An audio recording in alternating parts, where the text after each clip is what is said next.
keeps us all so humble. Keeps us humble. So humble.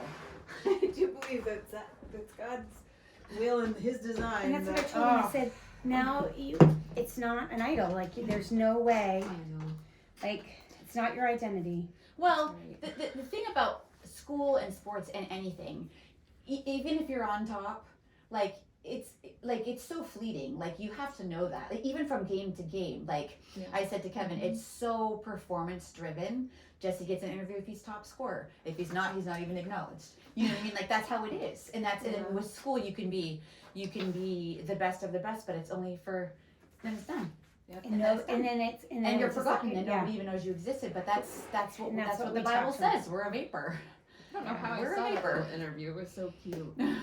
In his Crocs. I never saw the Crocs, but it was just it was it was really cute. Funny, but I mean, it is so performance driven. It's just and we told them that, and I said, and your identity's not in that, and so and could you imagine? Like, there was this guy who is a weight class 215, so the same one as Ozzy, and he's only lost 3 times in his high school career, and he lost the championship. Yeah. And it was quick. Like, he just did did one thing wrong. Yeah.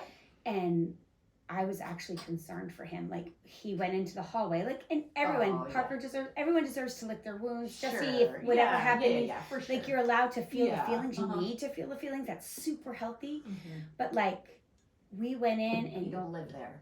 It was actually disturbing. Like, he was sitting in a chair and he was just staring. Yeah. And like, shock. I think it was like and I was like, if wrestling was your entire identity, this loss would be groundbreaking. Like, that kid, he has been wrestling since he was 4. He's been primed to do this, and he's now a senior. It's abruptly done. Yeah, and it's done. It's like what they make movies about, and then it ends really sad.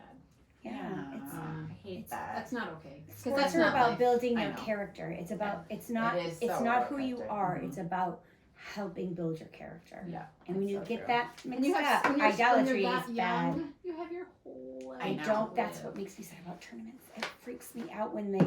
Oh, well, I think it's so funny. I mean, that's what I grew up with. It's every state has their thing. Canada, it's hockey. Yeah. Hockey is the thing. Do you know what I mean? And it's just like that's their love. Well, I know this somebody is more of a county thing, even more so than. But it's just like when I see it. Like, my sister's one of her friends' husband is a pro athlete, so he was from Canada, went to UMaine, he went pro. He's been pro for like 7 or 8 years, and he just retired, and it's like he's 30 and he's never had a schedule, never had a trainer. You know, like, it's traumatic when you put all your eggs in a basket, even if you do make it to the tippy top. Yeah, that's why I think it's fun. Like, as soon as this is over, track starts.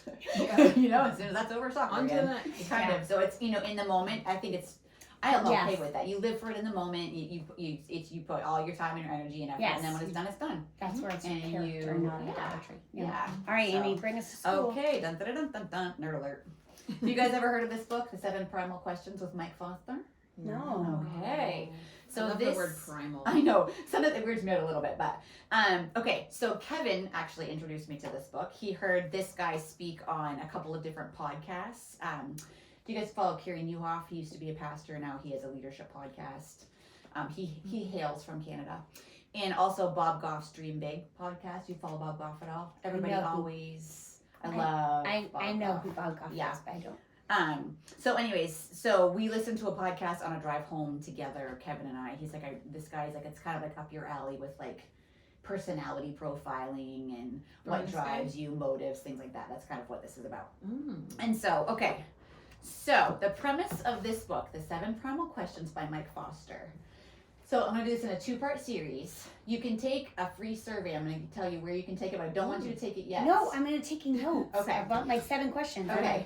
I'm in class. I'm in class. I actually have a little thing for you. I'm so good. Rip that in half. One's for you and one's for Amber. Ooh. Okay. So I'm having her full paper. That's her dream. So I'm going to break down the premise of the book in our first podcast and talk about like just the specifics of the book and all the things. And then next time, the next podcast, I'm going to break down each question specifically. And in between the two podcasts, you two are going to take the free little survey. So you're going to tell us what your question is too, and we'll break them down. And so, much like the Enneagram or other personality tests, you're going to resonate with all of them, but there's going to be one that stands out. And then the question on either side of it's going to kind of be a satellite question that also affects you. So we'll get there in a second. Okay, so the premise of the book is that every person has a primal question seared into their being. And this question is the driving force behind their life. Your primal question is not a negative thing. It's only a problem if you are unaware of it. We aren't here to fix it, but to discover what it is and to understand its influence on our life, right? So it's kind of like your floor plan for awareness. I feel like we talk about this stuff all the time. Like awareness is half the battle, right? If you can see your inner floor plan, you'll understand where to put your life's furniture. That's his example that he gives. Without it, your inner world becomes a super frustrating hodgepodge of clutter and overstuffed things that don't fit. He gives examples like things like wild emotions that don't make sense, dumb things you keep doing that are totally illogical, little hurtful habits that undermine your happiness, unsafe people who for whatever reason you keep trusting. The goal of awareness is to stop those behaviors and unlock real freedom. And so he has 4 key goals for the reader from reading this book, okay? The first one is to uncomplicate change. Knowing your primal... What? I need a pen. You need a pen. Oh, can I use your pen? Yeah, you can use my Okay, pen. I'll use. Okay. Sorry. No, I'll use the back of my. Okay, say it again. Okay. Sorry, everybody. So the 4 key goals for the reader are, I'm going to literally in one podcast give you an overview of the entire book. So you don't have to buy it if you don't want to, but uncomplicate change.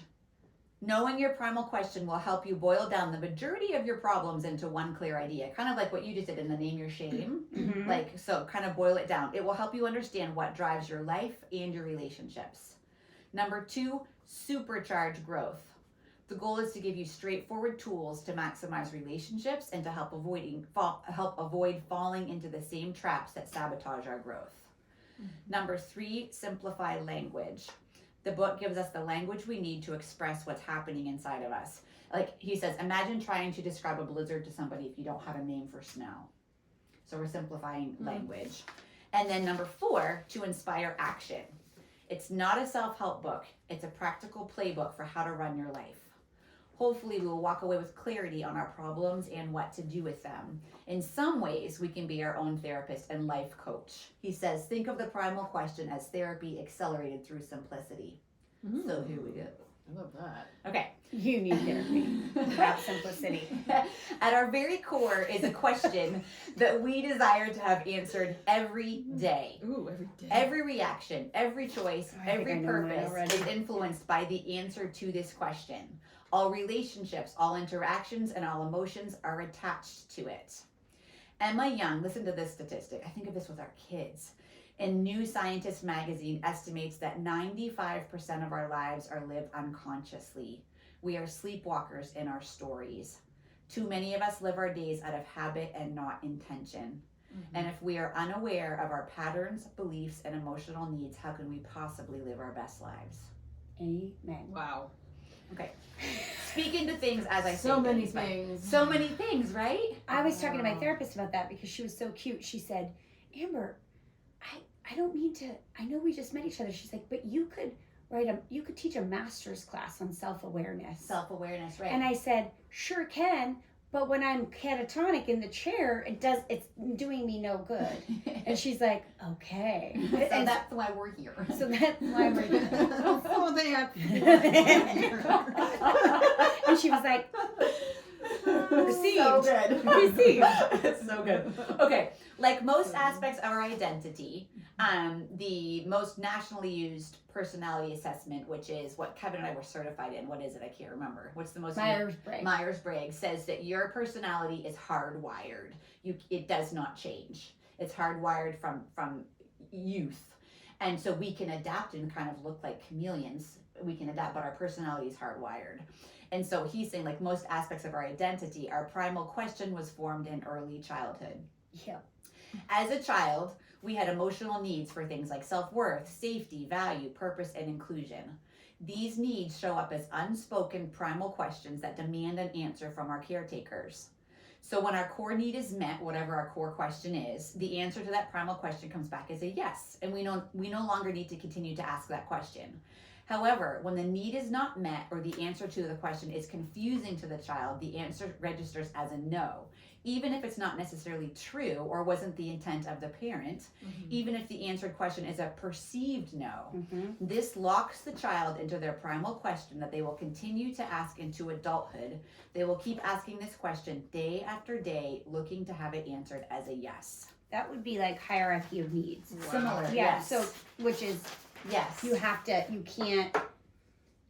to be fed and safe, and before you can go up the hierarchy of needs. Right, So emotion. So babies who are left alone in orphanages, that's why they're so detached, because they didn't even get fed. None of their needs are being met. Right, or like in very poor tribes in Africa, or poor children in America. Like, if you don't know where your meal is met, and if you're going to be fed, or if you're going to be able to sleep through the night without a gunshot going through your window, that's the bottom of the hierarchy of needs. No, you're not going to be curious about your feelings of art. Yes, like, it's so true. Right? That's or a like luxury. or language. Right. Like, am I speaking coherently? You're thinking, am I going to die tonight? Right. So your hierarchy of needs. It's so good. It's exactly true. Okay, the goal is never to place blame, by the way, which I think is really good. The goal is simply to understand the roots of our question and empower us to take back control. And so he gives an example of like Robin Williams. He would make jokes for his mother, as this was the only way that would make her laugh, and it was the only way he felt close to her and loved by her. Okay? And so everyone celebrates him for his talent of comedy and humor, not realizing that what they were celebrating is the defense of a helpless child. And then we know he ended his life, where the world looks like he's the happiest, funniest person in the world. Wow. Do you know? And so when you read memoirs of him, that was the only way he felt loved by his mom, was when she would laugh at him. So his whole life was spent making people laugh. So that's so sad, huh? That's so sad. Okay, so the primal question gives you solid answers. Why do you do what you do? Why do you self-abandon and let fear control your decisions? What is your highest emotional need? What is your supernatural gift that the world needs from you? Fundamentally, our question will fit into one of 7 categories, and that's what I gave to each one of you. So I'll read them out loud. And they do kind of go in order. Number 1, am I safe? Number 2, am I secure? Number 3, am I loved? Number 4, am I wanted? Number 5, am I successful? Number 6, am I good enough? And number 7, do I have a purpose? Oh, I know both of yours and mine. So you can take a free test at primalquestion.com. You two are not to do it while I'm speaking with me right now. No, I'm not. I wouldn't I'm be not. able to I'm looking at the anyway. hierarchy of needs. I can't multitask anymore. Okay, so primalquestion.com. So for our listeners, take the test before the next podcast comes out, because the next one after this, I'm going to break down each question specifically. So it'll be good for you to know what your question is. Can I tell you something, Amy? Yeah. I just looked up Maslow's hierarchy of needs because this sounds so. It's similar. It brings me to my childhood development stages, and these questions almost line up completely with the hierarchy of needs. Isn't that wild? I mean, all truth is of God. right, So It makes sense. It makes sense. Yeah. Exactly. And a what lot she of this just stuff said. is just different people taking a different spin on things Yeah. and getting a different layer, which I love. well, no, I like how actually. he explains it, because what he's explaining, like, am I safe? Psychological. So that's the bottom need: food, water, warmth, rest. Then safety. Am I secure? The next one is safety. Then am I loved and am I wanted? Those are both, I would go under social. And then the next one is esteem. Am I successful, or am I good enough? And then self-actualization. Do I have a purpose? Yeah. Isn't that that's fascinating? good. Yeah. Anyway, not to. I think that's why this is resonating Yeah. with me more than like the. I like. Yeah, right. I'm not an Enneagram girl, Yeah. but like this, I'm like, oh my gosh, Which makes because sense. it. Yeah. I fits. love all of it. I know you do. Okay. I love that about you. So he says, okay, all of us have portions of each question within us. It's very normal to resonate with many of them. These questions represent core needs that all humans have. However, only one of these things is the thing underneath the thing. Your primal question is the thing underneath the thing that drives everything. Other questions may influence your life, but only one is your primal question. Also note the question next to your primal question is very relevant. It's kind of like a satellite question, which I keep thinking you always say, am I wanted, am I loved? Am Yes, I that's wanted? They're what- side by side. Yep. So we know where yours land. I know. But you may have one over the other, we don't know. Mm. It influences how you interact with your core primal question, and it points to the positive ways of how you can express your gifts. It's also, so this is interesting for you, Amber. It's also important to note that severe childhood trauma can bring great intensity to all 7 of these questions. They will all feel activated inside of you. Also, a traumatic event later in life can also dislodge your original childhood question and replace it with a new one. For Like, sure. if we got assaulted in our adulthood, whatever our primal question might have been is probably going to get uprooted and changed to, am I safe? Mm-hmm. Right? Yeah. So, but for our purposes today, we'll focus on the universal imprint that happens in childhood. But I thought that was a good, okay. Yeah. Okay, so let's start with the basics. Here is how your primal question works in a nutshell, class. Ooh. Okay. So, So intrigued. people are stamped with the primal question in childhood. Now, as an adult, we subconsciously ask this question on repeat. When our answer to our primal question is yes, life is positive. When the answer is no or even maybe, we enter what he calls the scramble. And in the scramble, I call it the downward we spiral. choose compromising actions and behaviors to force the answer back to a yes. And when the answer is returned to a yes, life is good again. So, simple idea, huge implications. The primal question is different from self-help questions in that it is our command center for our life, and it radically influences our relationships with 4 things, should you want to take note again. It radically influences our relationship with our emotions because it's directly linked with our feelings and our triggers. Yep. It radically influences our relationships with others. Our primal question influences how we interact with others. Our primal question radically influences our relationships with choices. When our question is answered with a no, our life choices are instantly hijacked by the mission of getting the answer back to a yes. And these choices will never be our best choices. In fact, these decisions often bring the most pain and suffering into our story. This is like, This I is feel so like good, I huh? feel slightly attacked right now, Amy. And fourthly, it radically influences our relationships with ourself. Our primal questions influence how we see ourself. It is the mirror that reflects our worth, safety, and positions in the world. It authors all of the positive and negative stories in our brain. It will be our worst inner critic or our biggest cheerleader. And once we see how our primal question has narrated the story in our head, we will be able to understand the chapters from the past and author better chapters for the future. Wow. My voice, is I close enough to that? You It's were perfect. okay. That is a lot. It's a lot, right? That is a lot. So, but It's a lot. this is It's so overview. good. It's so good. So good. So to Do be you feel clear, triggered? I feel no, triggered. this is so good. No, triggered in like, feel hopeful. Yeah, I to think be like, clear, oh my gosh. having the primal question is not the problem. It's not a problem. It's not Yeah. a problem. Everybody has we a all have problem. one. Yes, that is We are true. not flawed or broken because we carry a question over our life. And by the way, our kids are going to have a question too that they get from their childhood, no matter how well we think we try to do. That's why we say the first 10 counseling sessions are on us. They're free. We actually just offered it to one of our kids last night. If you feel like you need to talk to somebody, we will happily, till we're poor and broke, off. You can have it. You can have, you know what I mean, if you need that. The real problem is not being aware of our primal question and letting it secretly and unknowingly call all the shots. So let's unpack the scramble. Unpack the scramble. Okay. I feel scrambled. So I love this. I know, this is so great. good.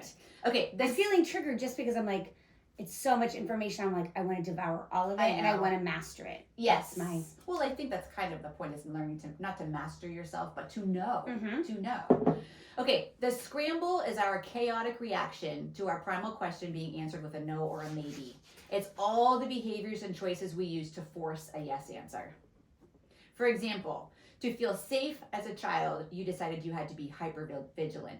To be loved by your parents, you decided you had to take care of everybody. To be successful in your family, you had to work twice as hard as everybody else. If you wanted to feel good enough, you thought you had to be perfect.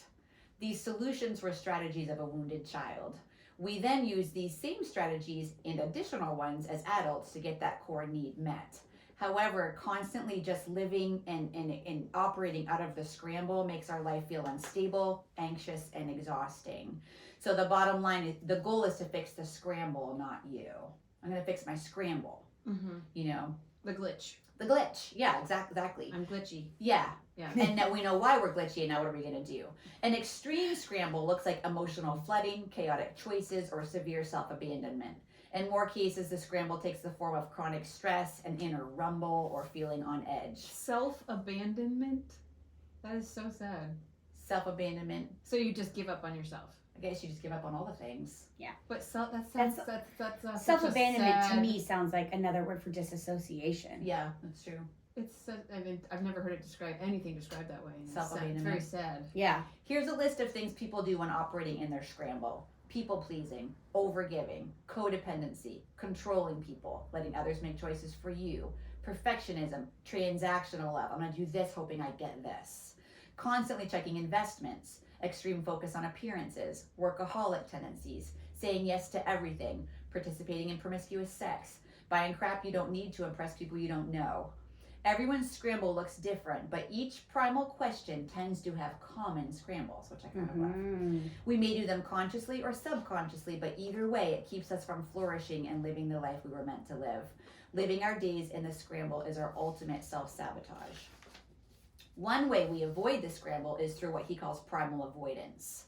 So this is a subtle, subconscious way we prevent our primal question from being answered with a no. Like I don't want it to be answered as a no, so I'm gonna not let there be any way it could possibly be answered as a no. It's our own self-protection.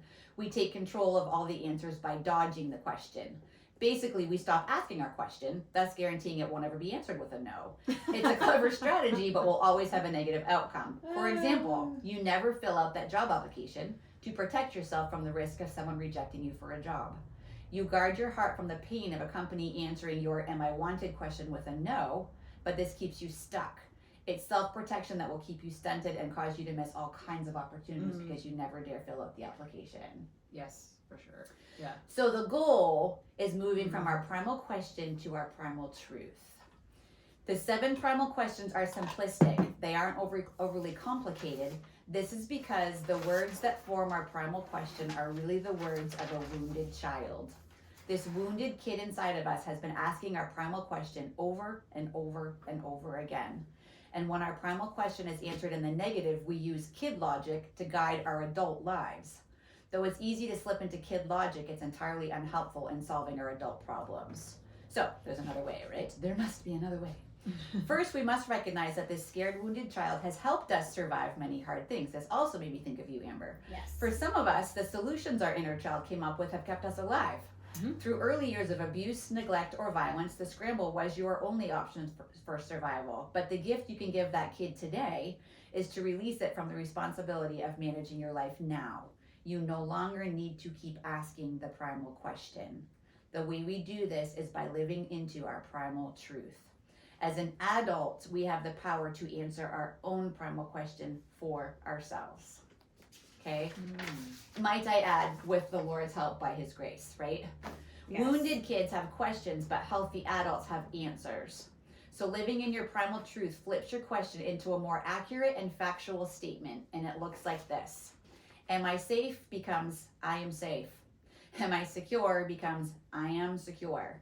Am I loved becomes I am loved. Am I wanted becomes I am wanted. Am I successful becomes I am successful. Am I good enough becomes I am good enough. And do I have a purpose becomes I have a purpose. Living in your primal truth means that you no longer look to people around you to answer your question. The key difference between living from your primal question and living in your primal truth comes down to a simple shift in our language. It's the difference between the words from and for. When we allow the question to drive our lives, we are operating under the for, like for love, to get, not coming from a place of love, but it's coming for love. I'm doing this so that I can get. But when we stand in our primal truth, we allow ourselves to be led by the word from. Example, from abundance, not scarcity. Coming from a place of safety, not for safety. From security, not for security. From love, not for love. From purpose, not for purpose. Simple little shift, but huge, right? Primal question living is when you unintentionally allow your life to be controlled by the various answers we encounter from others. Maybe, yes, no. Primal truth living is when you allow the answer to your question to be a yes, and you are no longer controlled by any of the other answers. Wow. So, I love that. for some terrific news. Your primal question primes you for greatness. Why? Because what you need is often what you become equipped to give away to others. We refer to this as our primal gift. When you know your primal question, your primal gift reveals itself. What you need is... It's kind of like the 5 love languages, right? We tend to speak what we want. We tend to speak the love language that we most want. Okay. But when you, so like if your primal question is, am I loved, am I loved, am I loved? You have been asking this question your whole life and looking for yes answers your whole life. So you are primed to be an expert in giving love. Okay. What was the thing you said after that? What you need is what you tend to give.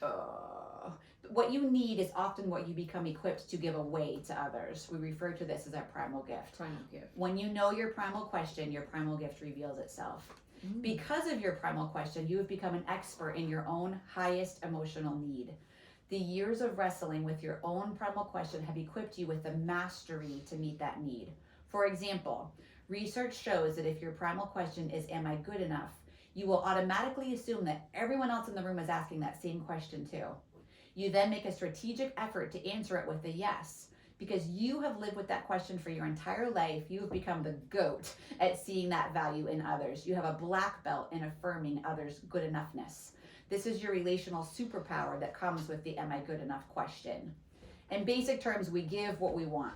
That's the core idea around our primal gift. The very thing that you've always wanted is now yours to give away. If you have the am I wanted question, guaranteed you have the primal gift of inclusion.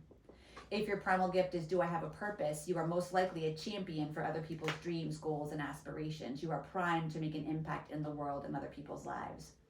You can also use your primal gift to understand where you could or even maybe should focus your career. For example, many police officers have the am I safe primal question. Kind of crazy to think about. Those with this question also make great therapists because they know how to make others feel safe. There was a little nugget in there that this part is totally speaking to me. And ironically, and I know your feelings about Snapchat, and someday that might be another podcast, but Well, when I'm less exhausted. I use that because it's how a lot of teens use that. That's one of their go-to modes of communication now, and for better and worse. But I use it, and one of the things, and it's so triggering to me, but it's like one of the things I spend a lot of my time doing for the younger generation of girls is saying, you are so beautiful. You know, how are you doing?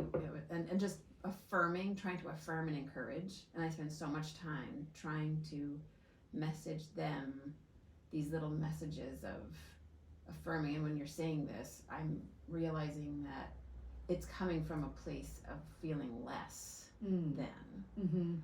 And going all the way back to me never feeling like I had anyone affirming that I was beautiful and believing that I wasn't. And as I'm, growing closer to like this next generation of humans, I feel so passionate about being an encourager. So good. And someone who builds up, and who, but something you said, there was a nugget in there. It's like, they might not be struggling with that. That never really crosses my mind. That was a light bulb for me too. I just assume that they are. I assume that no one else is saying that they are, and I want to be the one person in their life. But some of them are. But they probably all are. Statistically, yeah. I'm sure somebody is, and some of them I know sure. that their life circumstances probably lend it to being a But that's the struggle. gift that you bring, which is so cool. And the gift you bring will be different. Same with me. So you keep speaking into that. Right. Because it's there's a chapter on parenting, and he's like, really awareness, part of the awareness piece is to try to speak all those questions over our kids, because we don't know what their question is necessarily, but so that we try to speak all of those, give a yes to all of those questions. We're going to speak ours the loudest over our kids, but try to speak of all of them, so I love that. It's so fascinating. Yeah. Okay, our setbacks are the set-ups to our superpowers. What did you say? Bravery? What was the quote you used from the Our bravery is someone else's breakthrough. And our setbacks are the setups to our superpowers, which that always reminds me of the verse in the Bible where it says God will restore the years the locusts took. Like anything in our, he wastes nothing. He wastes no pain. He wastes no heartbreak. Right. Our pain always serves a sacred purpose. Nothing is wasted. That's what I wrote. Our setbacks are the setups To for our. Superpowers, like what you bring to the table. Okay. Because of an unanswered question that maybe hurt you in your childhood, you now possess an extravagant gift that the world needs. Oh, I love that. So how do we discover our primal question? So you can take the free assessment on primalquestion.com. Some recognize the question right away, others need time to explore. So here are some things to consider. First question, what are my triggers? What makes you upset or angry? What makes you over-respond or withdraw? Identify the issue and then ask, why does that bother me so much? Chances are this will point you to your question. Another thing to think about, what do I do really well in relationships? What comes naturally to you? Are you an encourager? Are you an encourager? A planner a planner to make sure everyone's invited. Someone who is energized and helping others succeed. This is your primal gift at work. Whatever comes naturally to you in relationships points to your primal question. Number 3, what is my message to the world? When we can identify our most important message to others, it speaks to our highest priority. If you are a parent, think about what your core message to your kids might be. It's the breadcrumbs that will lead you on the trail to your own primal question. Do you want others to know they are safe? Maybe a 1. Do you want people to know they have enough to feel secure? And security is both finances and relationships. Number 2, is it important that people know they are seen, heard, and loved? Maybe you're a 3. Is your message that everyone belongs? Number 4. Is your message that you can achieve anything you want? Number 5. Do you want people to know they are valuable and worthy? Number 6. Do you want everyone to know that their life matters with significance? Number 7. You will see your primal question if you can identify your message to the world. Ask yourself, if there's only one thing I could say to another human being, what might my message be? Some helpful questions to help you discover your own primal question. And then we'll leave it there, just some helpful questions to help you discover your question. And then we'll do the second one, breaking down each one after you guys take your test. Okay, so question 1, am I safe? Some helpful questions. Did you grow up in a chaotic home with neglect or addiction? Did you feel protected? Was there abuse present? Were you able to talk about hard or scary things? Number 2, am I secure? Did your parents struggle with money? Did they fight about paying bills?